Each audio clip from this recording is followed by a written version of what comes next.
Hello दोस्तों, welcome back to my YouTube channel. आज के वीडियो में हम डेप्रिसिएशन और उसके इम्पॉर्टेंट टॉपिक को सिंपल लैंग्वेज में समझेंगे।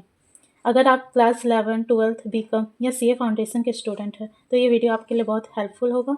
वीडियो को लाइक और चैनल को सब्सक्राइब जरूर करना। तो स्टार्ट करते हैं।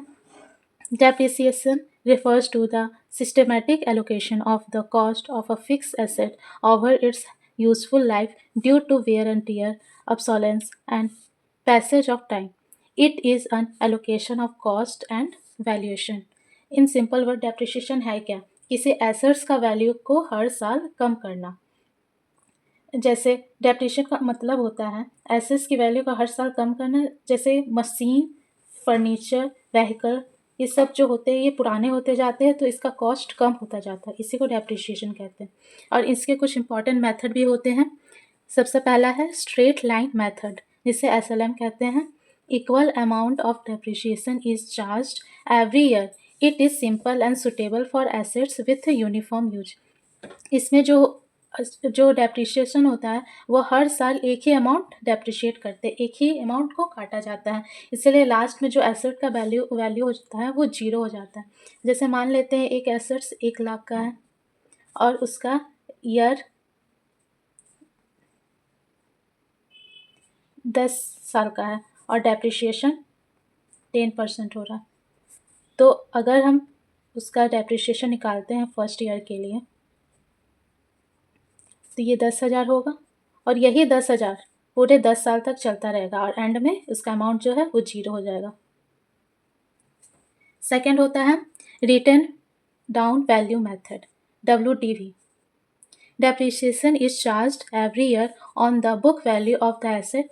Higher depreciation is earlier suitable for machinery.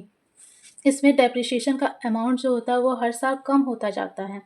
जैसे वही डेप्रिसिएशन अगर 10% है और ईयर 10 साल है और अमाउंट जो है 1,00,000 है, तो फर्स्ट ईयर का डेप्रिसिएशन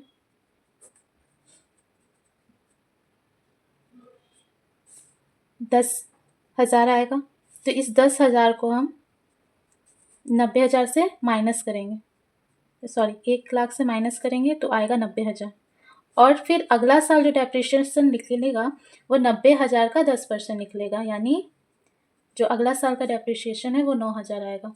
इसी तरीके से डेप्रिसिएशन का अमाउंट कम होता जाएगा।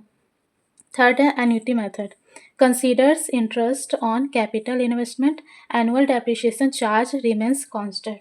ये एडवांस मेथड होता है। इसमें जो होता है वो हम लोग इंटरेस्ट को भी लेते हैं, डेप्रिसिएशन के साथ हम लोग इंटरेस्ट को भी इसमें इंक्लूड करते हैं। ये मेथड जो है वो पावर प्लांट या फिर कोई लॉन्ग टर्म प्रोजेक्ट होता है उसमें यूज होता है। फोर्थ है sinking fund method, depreciation amount is invested to accumulate funds for asset replacement. इसमें डेप्रिसिएशन का अलग फंड बनाया जाता है। जैसे कि अगर हम फ्यूचर में घर बनाने जाते हैं तो हम SIP करते हैं जिसमें पैसा रखते हैं, उसी का एक मेथड है sinking fund method. Revaluation method, asset is revaluate periodically, difference treated as depreciation. इसमें पीरियड के बेस में डेप्रिसिएशन को काटते हैं हम लोग। लास्ट है depletion method, based on extraction output used for mines and oil wells।